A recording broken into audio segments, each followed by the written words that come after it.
Plan de paz para Gaza. A cambio, Israel liberará prisioneiros palestinos. Son os primeiros pasos do acordo que pecharon esta mañá Hamás e Israel. A celebración nas rúas non se fixo agardar. O exército israelí prepárase para abandonar Gaza.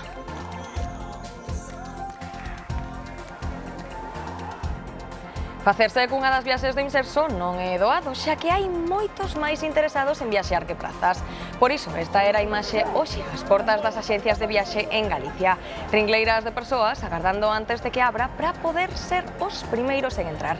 En media hora xa case non quedaba onde elixir. Un incendio queimou por completo un coche nun aparcadoiro de Monforte e provocou estragos noutro que estaba aparcado a carón. Un veciño tentou apagar o lume cun extintor, pero non o conseguiu e foi precisa a intervención dos bombeiros. Todo apunta a que o lume comezou por unha avaría mecánica.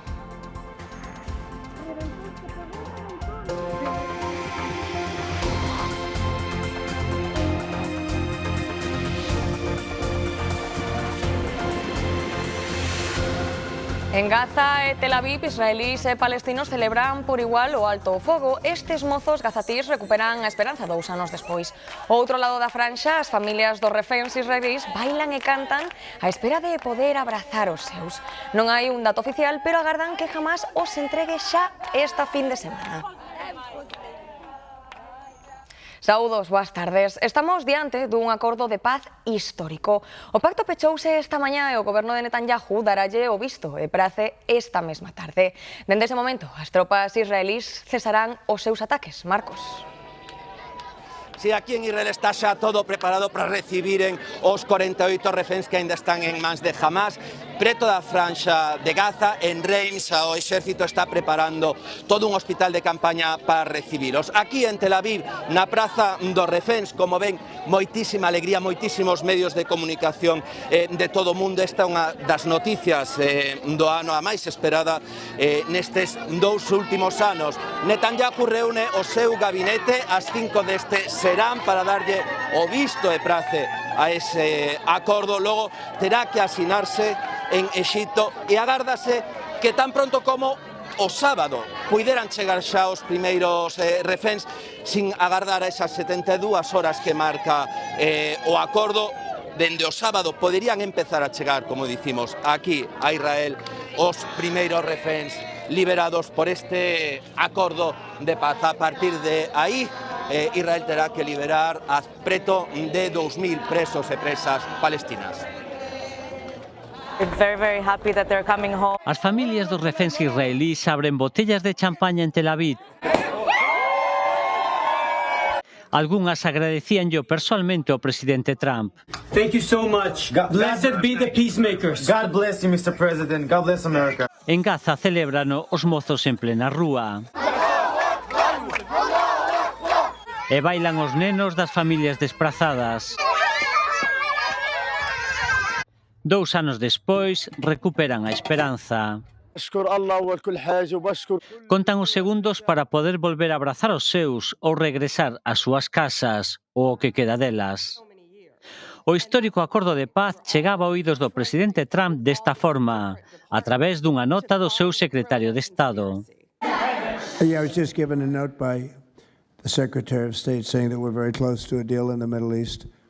Desde ese momento precipitáronse os acontecementos, chegaron as confirmacións de todas as partes, do propio Trump, do primeiro ministro de Israel e de Hamás. O acordo asinouse este mediodía, pero non entrará en vigor ata que esta tarde lle dea o visto bo o goberno de Netanyahu. Será entón cando o exército de Israel comece a retirarse da primeira liña para que Hamás libere a todos os reféns. Entre 48 e 72 horas despois do anuncio oficial sobre a fin da guerra, todos os presos israelís vivos volverán coas súas familias. Mentres, Israel e Hamás acordarán unha lista de prisioneiros palestinos que serán liberados. Calcúlase que poderán ser uns 2.000. Remata así unha ofensiva que comezou hai 2 anos tras o ataque de Hamás e que deixa máis de 67.000 mortos palestinos. O mundo contén o alento mentre se pregunta se desta volta será posible ver unha paz duradeira. Neste acordo de paz foi crucial o papel do presidente estadounidense Donald Trump, que viaxará a Israel nos próximos días para avanzar nunha segunda fase da negociación. O próximo paso é pactar o desarmamento de Hamas e establecer as bases de como se vai gobernar Gaza, Gemino. Así é, está previsto que Donald Trump chegue o domingo a Israel, onde foi convidado polo primeiro ministro hebreo Benjamin Netanyahu a dar un discurso no Parlamento. Será aparentemente unha viaxe breve para celebrar este acordo de cesamento do fogo e impulsar a segunda fase destas negociacións auspiciadas por Estados Unidos, despois de acordar a liberación de reféns e prisioneiros políticos antes do luns e unha retirada militar parcial dos israelís. Agora o desafío é dobre, conseguir o desarmamento de Hamas e definir que tipo de autoridade e en que condicións gobernará a Franxa de Gaza. Outro detalle é que o Premio Nobel da Paz, que ambiciona abertamente Donald Trump, entrégase este venres.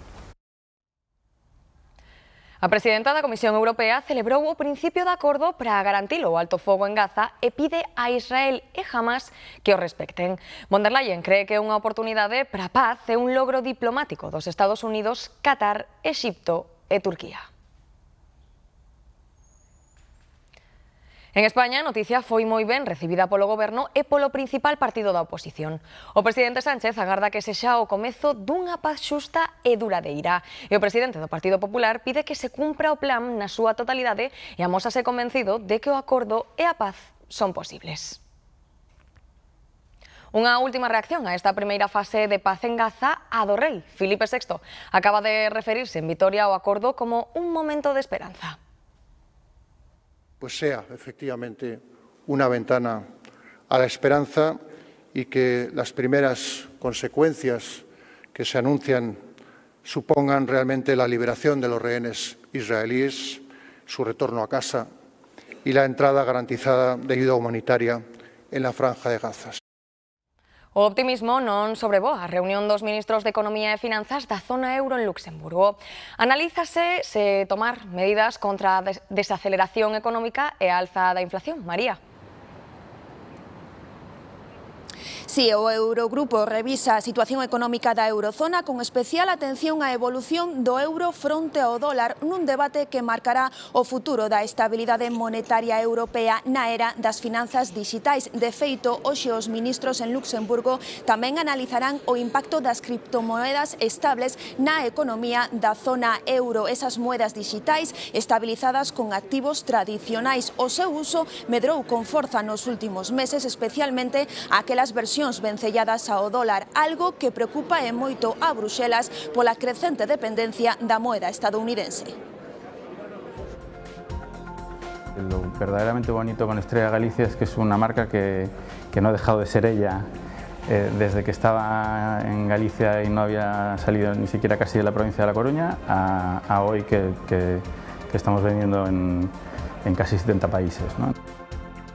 É unha das historias de éxito empresarial de Galicia. Detrás hai un bo produto, moito traballo e unha marca capaz de traspasar fronteiras. Hoxe, representantes de grandes empresas galegas compartiron experiencias sobre o papel da marca como motor de crecemento e competitividade empresarial. Nacía no último cuarto do século XX e hoxe é unha das principais empresas de referencia no mundo do café. Nos apoyámonos moito na nosa marca e entón a nosa marca exigimoslle que sea impecable, que non teña ningún erro, que sea de máxima calidad. Por qué? Porque igual que nos poden identificar pro bo, tamén nos poden identificar pro malo. Con máis de 100 anos de historia, a marca é tamén unha das claves do éxito doutra empresa de referencia en Galicia. La marca no es solo un logotipo, sino que la marca engloba el cuidado que le ponemos por el producto, engloba nuestro origen, engloba nuestro propósito de impacto positivo. Entonces, de alguna manera, cuando ves un logo que pone dentro Estrella Galicia, implica muchísimo más que solamente lo que llamamos marca. Grandes marcas que serven de presentación internacional para empresas que teñen unha fonda raíz familiar. O fundamental destas empresas é o traballo arduo que hai detrás das familias e dos equipos que conformaron e, sobre todo, do legado que queren deixar. Son empresas que traballan de cara ao futuro, ao longo plazo. Os datos económicos acompañan o tecido empresarial da nosa comunidade. En Galicia encontramos indicadores económicos y de desarrollo de empresas superior a la media nacional en España y superior al promedio también europeo y global. Nun momento de incerteza internacional, a confianza é clave para o impulso das empresas. Un sector empresarial clave en Galicia é o do mar, que estes días está en Vigo na feira Conxemar. O certame remata hoxe con datos históricos de participación, 30.000 visitantes e máis de 800 expositores. Os responsables da feira fan un balance moi positivo cun único pero, a imposibilidade de seguir crecendo por falta do espazo no IFEBI. La potencialidad de esta feria es enorme y también hay que recordar que las oportunidades pasan, que no podemos estar constantemente en el Día de la Marmota, que quien quiere venir aquí no puede, va a buscar otro sitio. Planteamos la necesidad, hacemos nuestro trabajo, a la vista está, y lo que parece que falta es un acuerdo entre administraciones. Quen non fixo algunha vez unha transferencia bancaria quedou coa dúbida de se estaba enviando os cartos á persoa correcta. Pois ben, a partir de hoxe, esas operacións son máis seguras tras a entrada en vigor dun novo regulamento europeo. Contámoslle como e por qué a volta duns minutos. Esta noite hai concerto no Coliseum e, como poden comprobar, son moitos os que están facendo xa fila, incluso algúns dende hai máis de 24 horas. Nuns minutos neste telexornal descubrimos quen é o artista que levanta tantas paixóns. O PP confirma que citará a Pedro Sánchez a finais deste mes para comparecer na Comisión de Investigación do caso Coldo. Pretenden que explique se hai ou non financiamento ilegal do PSOE, mentres os socialistas aseguran que son un partido limpo e transparente. Pinchan en hueso, porque somos una organización limpia, una organización honesta, una organización transparente, tan transparente que hasta nuestros sobres son transparentes. Hay indicios, hay pruebas, entraba dinero, no hay justificantes. Si no hubiera nada raro, entiendo yo que al Partido Socialista no le importaría abrir las puertas del Partido Socialista y enseñarnos los extractos bancarios. E outro dos temas do día é a posible ampliación dos permisos laborais por morte ou enfermidade grave de familiares. Na actualidade, corresponden 2 días de libranza pola morte dun familiar de ata segundo grau, 4 días no caso de que o traballador teña que desplazarse a outra localidade. O Ministerio de Traballo propón aumentar o permiso ata os 10 días, pero tamén quere establecer un novo permiso para acompañar familiares que estean recibindo cuidados paliativos. Iso sí, para sacar adiante esta ampliación, o Goberno precisaría conseguir unha maioría parlamentaria para modificar o Estatuto de Traballadores. A vicepresidenta Yolanda Díaz asegura que xa acordou esta medida co socio da coalición, co PSOE, pero admite que non falou do asunto cos axentes sociais.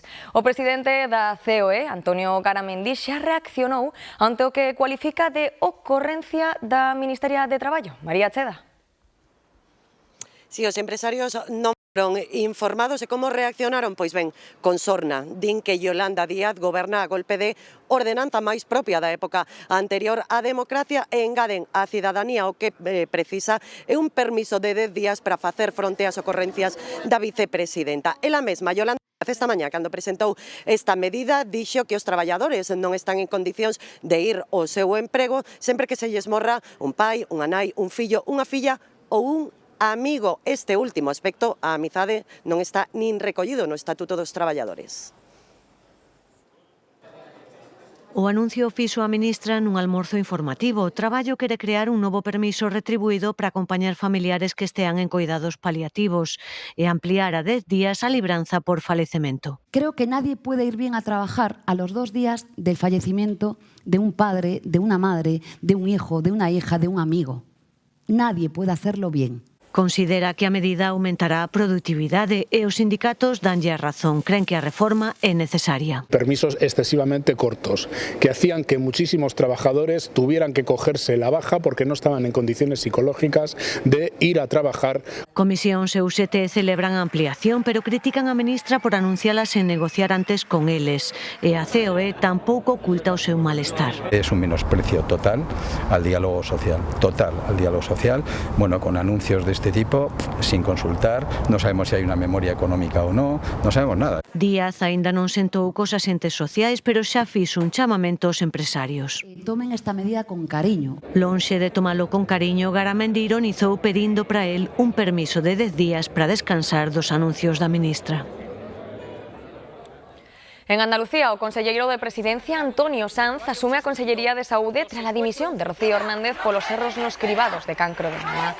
Para dar explicación sobre este asunto, compareceu no Parlamento andaluz o presidente autonómico Juanma Moreno Bonilla recoñeceu que a situación é grave, pero subliña que tomou decisións drásticas. A oposición pediu a súa dimisión. Que funciona el cribado, que funciona, que ha habido problemas, pero que en su inmensa mayoría funciona, que salva vidas y que afortunadamente dentro del error y dentro del grave problema que tenemos y que nosotros hemos asumido y por lo que hemos pedido disculpas, afortunadamente le hemos puesto remedio de manera inmediata y yo creo de manera eficaz a un grave problema. Aquí en Galicia, os socialistas consideran suficiente a achega do Goberno Central para financiar a atención ás persoas dependentes e acusan a Xunta de xestionala mal. A deputada Silvia Longueira pide un plan estratégico para mellorala. Que a Xunta non define que modelo de residencias, que modelo de xestión e, sobre todo, como vai implantala no territorio. Entonces, é sempre falar, basicamente, desa non xestión duns dereitos e non xestión duns recursos, que, insisto, nunca tanto soubo. A atención dos maiores tamén se referiu esta mañá á Asociación en Defensa do Sistema Público da Dependencia. Rexeita que as deputacións da Coruña e Lugo vayan subcontratar a xestión das novas residencias que promoven. Ven con bos ollos que sexan centros pequenos e que os impulse un organismo público, pero piden que sexan completamente públicos. E ese modelo de colaboración público-privada afecta aproximadamente o 80% do persoal do centro. O 80% os que, e sobre todo, os cuidadores directos, que habitualmente son mulleres, esas traballadoras están baixo un convenio de residencias privadas que é realmente miserento. O BNG pídelle á Xunta que merque vivenda pública para destinala ao alugueiro a prezos asumibles. E poñen cifras a proposta: 4.000 inmobles que estarían dispoñibles para alugar nos próximos 5 anos. Din que sería a solución de acceso a vivenda máis áxil e máis ecolóxica, porque son vivendas que xa están construídas. Movilizar 4.000 vivendas para poñelas en alugueiros nos próximos 5 anos e realmente poñer sobre a mesa medidas eficaces e áxiles que axuden a solucionar os problemas que ten a xente, porque o que non pode esperar a xente 10, 15 ou 20 anos a que se construan novas vivendas.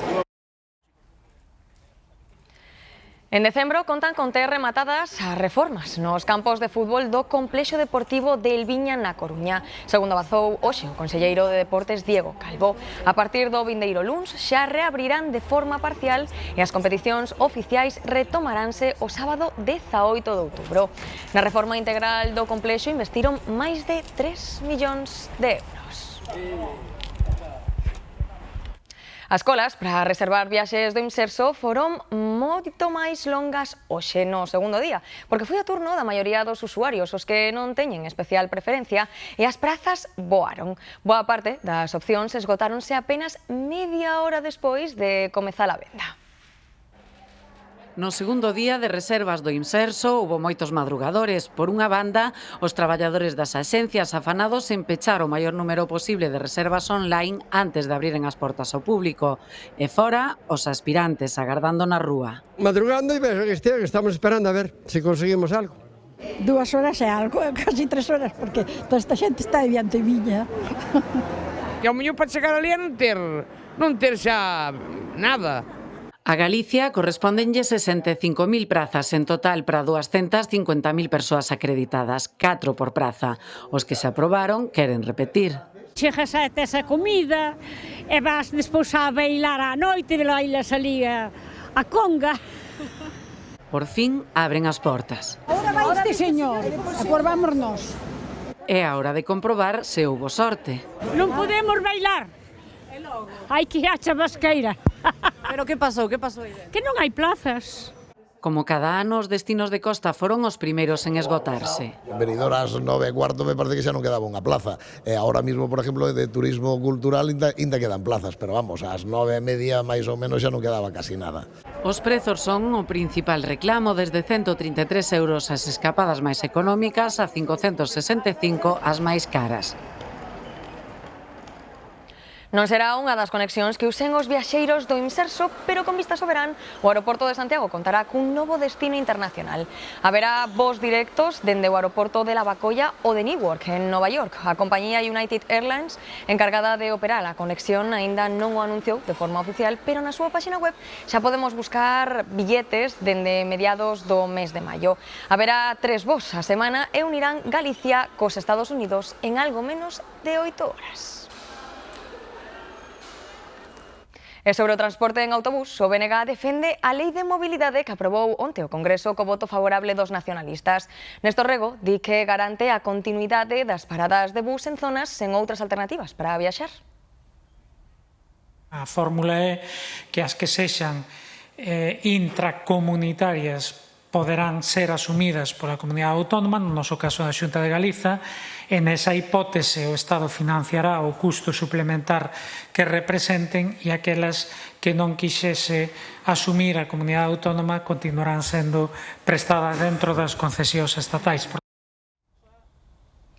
Dende o PPDG rexeitan esta lei de mobilidade. A Secretaría Xeral dos Populares Galegos, Paula Prado, que encabezou en Bebonte a reunión da Comisión de Pequenos Concellos, considera que vai favorecer o abandono de moitos núcleos rurais.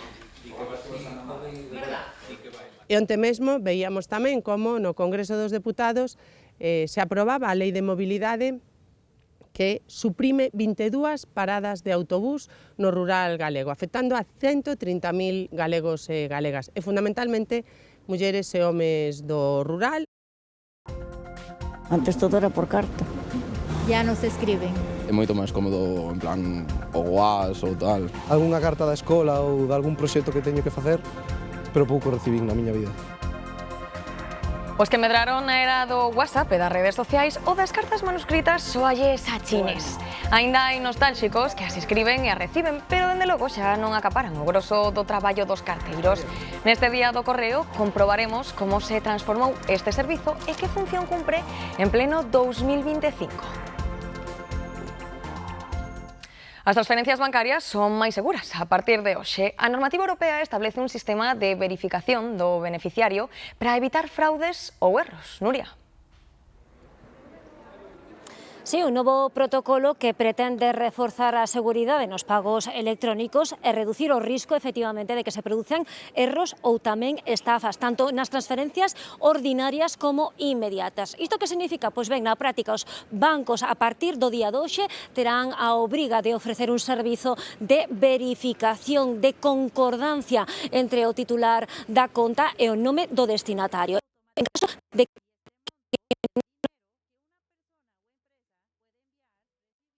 servizos de banca online para todo tipo de operacións, entre elas as transferencias, pero ata agora tiña os seus riscos. Si salta algún número ou disti, ou se non corresponde o nome do titular coa da conta bancaria, e si, dá un pouquiño de medo a veces. E podes te confundir nun número, e só con que te confundas nun número, esa transferencia xa está feita, máis é inmediata, e perdeche os cartos.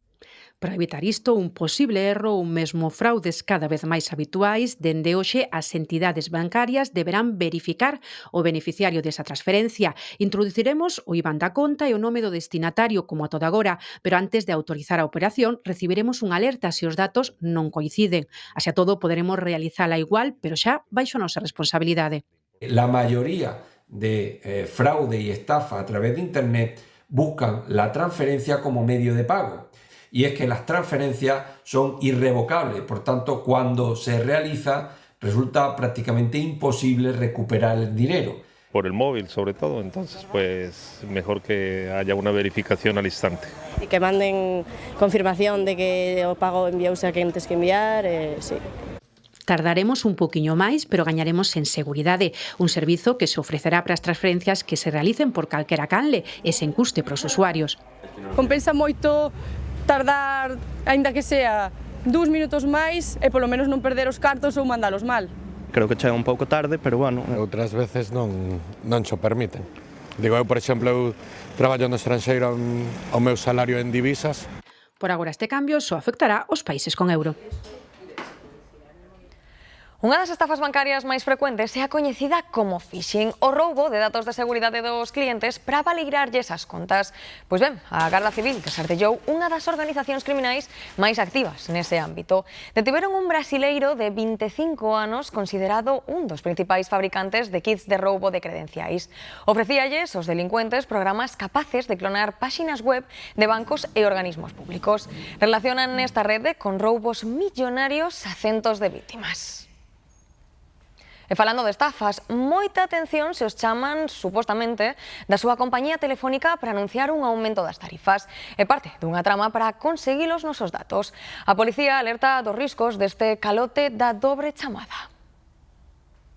Chamadas de números de países que non son moi habituales, como Nigeria ou Romanía ou así. Chamarme para dicirme que si pago moito, que si pago pouco. Algúnha vez, algúna destes de recursos humanos ou máquinas directamente que che chaman e te din son non sei quen.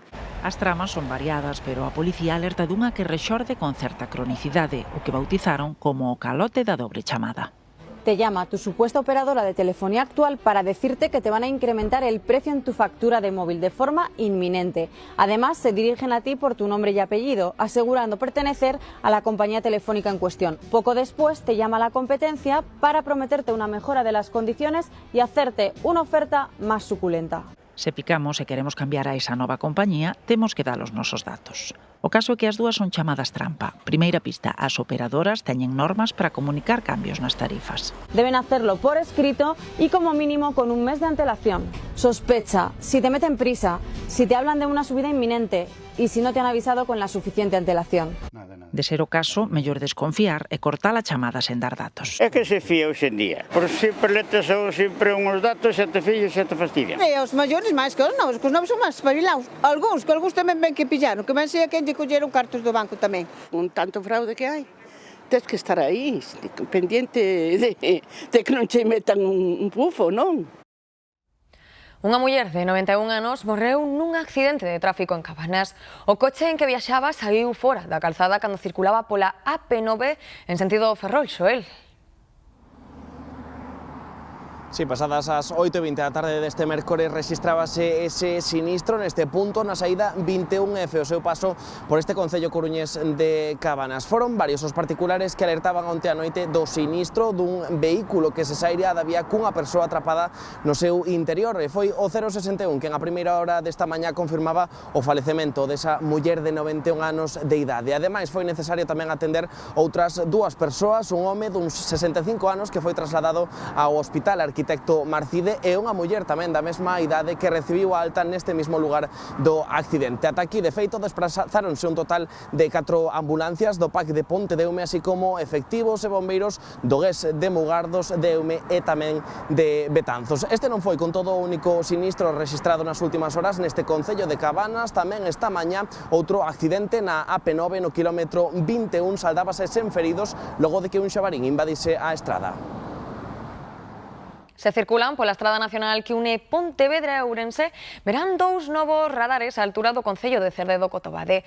É unha zona de moitos accidentes, algúns tan tráxicos como o do autobús que deixou 7 mortos en 2023. Alcaldes e veciños levan anos reclamando solucións, pero polo momento os novos radares non están multando. Primeiro dos radares se fixo e vémolo na marxe dereita da estrada sentido Pontevedra na parroquia de Tenorio, preto dunha curva e totalmente visible. Está ben, porque tamén os condutores miramos tamén un pouco pola velocidade para que non nos sancionen. Se continuamos conducindo por esta estrada en dirección a Ourense, atopamos o segundo, un radar de tramos situado á entrada do núcleo urbano de Cerdedo. Porque aquí pola población, polo pueblo, ten que baixar despacio, non ten que baixar aí, está a 50, pois va, 50 está. Ambos dispositivos tratan de controlar o exceso de velocidade na Nacional 541, unha estrada polémica pola acumulación de sinistros durante os últimos anos. Un dos máis sonados, o do autobús que deixou 7 falecidos ao precipitarse polo viaducto de Pedre na noite boa do 2023. Un suceso que reavivou as reclamacións de melloras urxentes na estrada. Non me parece a solución para evitar tantos accidentes. Renovar o asfalto, mellorar a seguridade vial. Lo primero que había que hacer es la ampliación de la carretera. Eso es lo primero. Sí, tienen que arreglar las carreteras, que las carreteras no están muy bien, aunque vayas despacio. A DST informará nos próximos días da data en que entrarán en funcionamento os dous dispositivos. Logo haberá un mes de proba no que os usuarios que excedan os límites establecidos recibirán unha carta informativa sen sanción. Os accidentes de tráfico afectan máis os usuarios vulnerables como os motoristas. No que vai de ano, case 1 de cada 3 falecidos nas estradas galegas ían en moto. Ante esa cifra preocupante, a DXT reforza a vixilancia e as campañas de concienciación. Un motorista adiantando un coche nunha curva e pisando a liña continua é unha das imprudencias máis comuns que cometen este tipo de condutores. Yo veo que los propios motoristas van zigzagueando entre el tráfico y claro, cualquiera adelanta y se los lleva por delante. En ciudad sí que adelantas por la derecha, pero en un semáforo. Línea continua. Que te adelantan por donde quieren, por la dereita, por la izquierda, por donde vexan eles o hueco, nos semáforos sobre todo. Malia o aumento de concienciación e o uso do casco, a vulnerabilidade dos motoristas preocupa porque a estrada non perdoa erros e menos aínda cando se circula sobre dúas rodas. Por iso, a Garda Civil de Tráfico está a realizar continuas campañas de vixilancia. A mensaxe que transmitiríamos é precisamente que a carretera non é un circuito. Porque en moto non hai segunda oportunidade e iso reflíctese nos datos da DXT, no que vai de ano 2 de cada 7 falecidos nas estradas galegas eran motoristas e das 4 provincias, a da Coruña é a que concentra alrededor da metade dos sinistros mortais con motoristas. Para nosotros son un grupo vulnerable, nun vehículo de 4 rodas hai elementos de seguridade pasiva como pode ser o cinturón que nos suxeita o asiento, hai airbags que precisamente amortiguan, contan con a carrocería que protexe en maior ou menor medida o habitáculo. Nas estradas, a seguridade non debería depender do tipo de vehículo que se conduce. Unha avaría mecánica podería estar detrás do incendio dun coche nun aparcadoiro público de Monforte. O lume afectoulle a outro vehículo e puxo en alerta aos veciños do edificio lindeiro. A sorte foi que o aparcadoiro é o aire libre. Foi unha persoa que pasaba pola rúa o que viu as lapas. O coche ardía pola zona do motor. Achegouse a un comercio para coller un extintor e, aínda que non conseguiu apagar o lume, si atrasar o seu avance. Empezan a arder por o motor, levantaríase un pouco o capó, non de todo, e con ese extintor aplicaríase por encima do motor. A pesar de actuar rápido, non se evitou que o lume saltara ao coche do lado.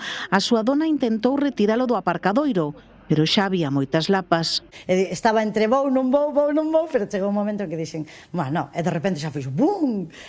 Claro, oiuse unha explosión, empezou a arder un montón.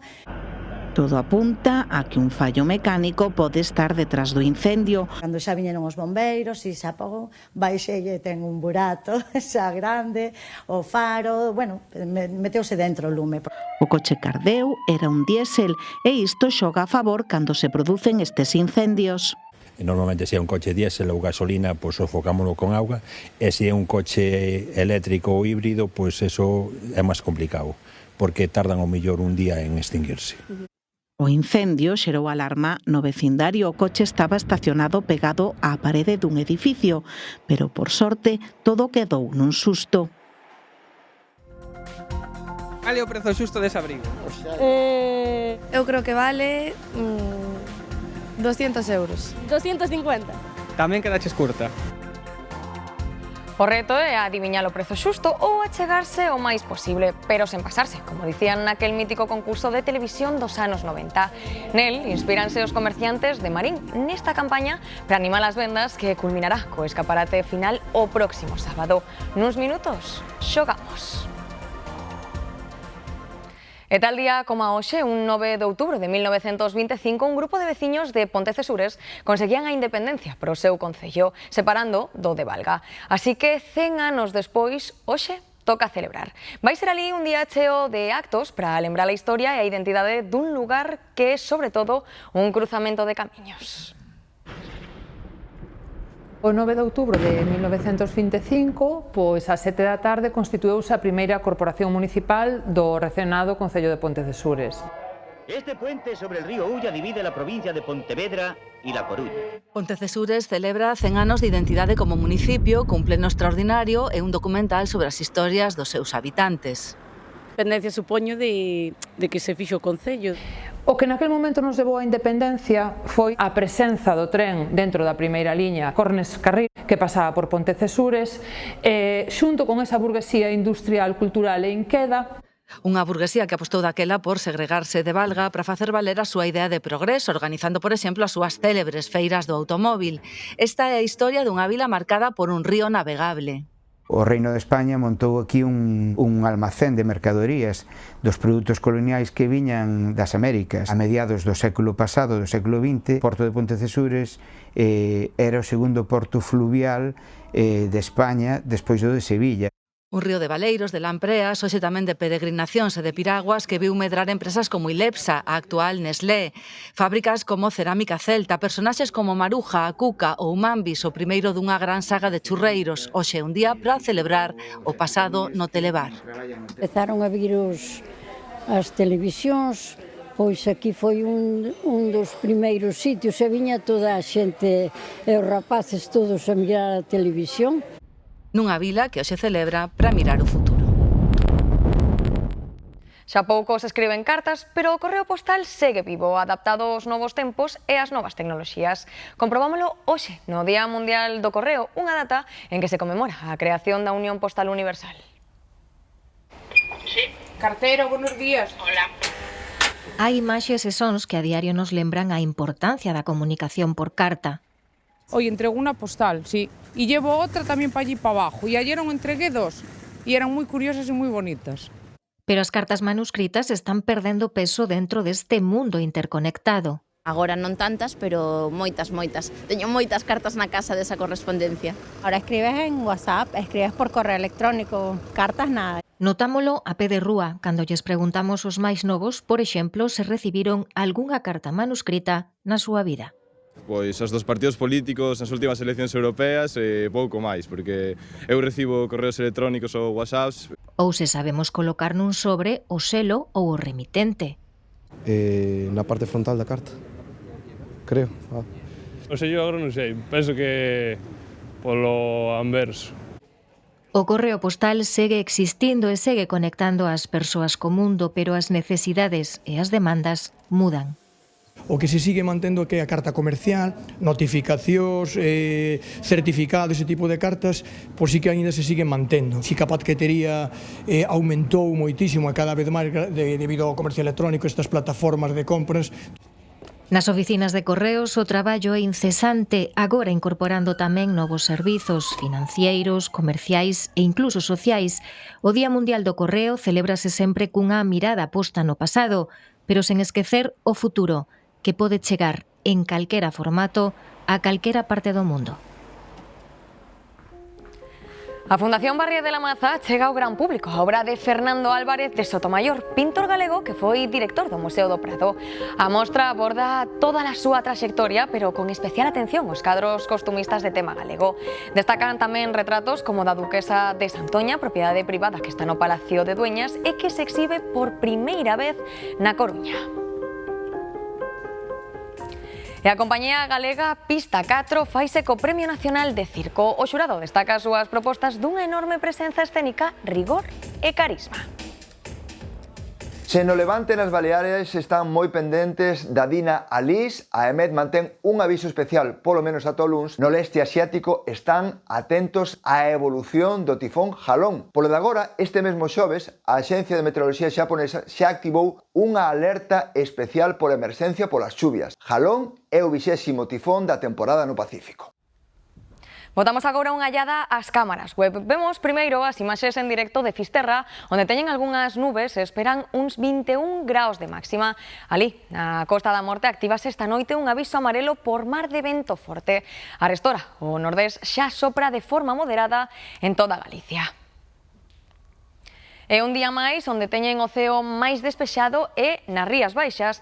Vémolo nas imaxes de Porto Novo no concello de Sanxenxo. Aí chegarán ata os 25 graus esta tarde. Lembren que poden consultar estas e outras cámaras en g24.gal. E queren xogar o prezo xusto? Pois temos que ir a Marín. Os comerciantes da vila idearon unha campaña de promoción na que retan a xente a acertar canto custa un escaparate con máis de 100 produtos. O gañador leva o todo. A xogar, por suposto, hai que acertar sen pasarse o prezo dun escaparate con máis de 100 produtos, pero cada día van mostrando só algúns. Por iso hai xente que pasa a diario por aquí. Ah, mira aquí. Hoxe temos algúns dos artigos máis valiosos, como unha sortella de ouro e ese abrigo de muller. Eu creo que vale 200 euros. Quedaches curta. E ti? 250. Tamén quedaches curta. 39. Bastante máis. Mi madre, pues, no sé, 60. Bastante máis. 210. Cerca, pero aínda máis. 280. 200 euros. Pouco máis. Más? Pouco parece. 500? Pasouse. O escaparate completo só se desvelará o sábado, pero nós xa puidemos ver como están montando. 97 negocios cederon algúns dos seus mellores produtos. Nos o que lle explicamos cando promocionamos este evento, cando se explicou o comercio de proximidade, que nos cedesen algo que os representasen. Entonces tomaron en serio, efectivamente xa podestes comprobar que hai cousas moi significativas. Que non sei que vai a facer con tantísima cousa. Vai a ter regalos para 3 anos. O prezo xusto vaise revelar o sábado nunha gala presentada por Lucía Pérez. Antes, o venres, descubriremos no luar a canción que lle compuxeron para esta campaña e que se titula tamén Estrela de Marín. O cantante Mora actúa esta noite no Coliseum da Coruña e a esta hora xa hai moita expectación entre os fans. Algúns levan máis de 24 horas agardando a que abran as portas, Alejandro. Sí, efectivamente, moitos deles, como ti ben indicabas, levan máis de 24 horas agardando as portas deste Coliseum para ver en primeira fila ao seu artista favorito. É o caso, por exemplo, de Desiré e Irene. Desiré, dende que hora levas e como sobrelevaches a noite? Pois eu levo dende as 7 da mañá de onte e a noite foi moi fría, pero grazas á tenda de campaña pois foi un poquinho máis amena. Irene, bueno, ¿por qué gusta tanto Mora? Principalmente por su música, por sus canciones, pero también por su estilo y por cómo es él en general. Moitas ganas dese concerto. Muchísimas, estas horas de espera van a valer mucho a pena. Pues rapazas, moitísimas grazas por atendernos a gozar deste concerto. Este concerto do Xe da Coruña forma parte da súa xira internacional que chamada Lo Mismo de la Otra Vez e que comezará contra as 9 da noite. O Son do Camiño de 2026 xa ten datas. Os promotores do festival anunciaron hoxe que se celebrará do 18 ao 20 de xuño do ano que ven. Será, como sempre, no recinto do Monte do Gozo de Santiago. Polo momento non adiantaron nada sobre as actuacións previstas para esta 7ª edición.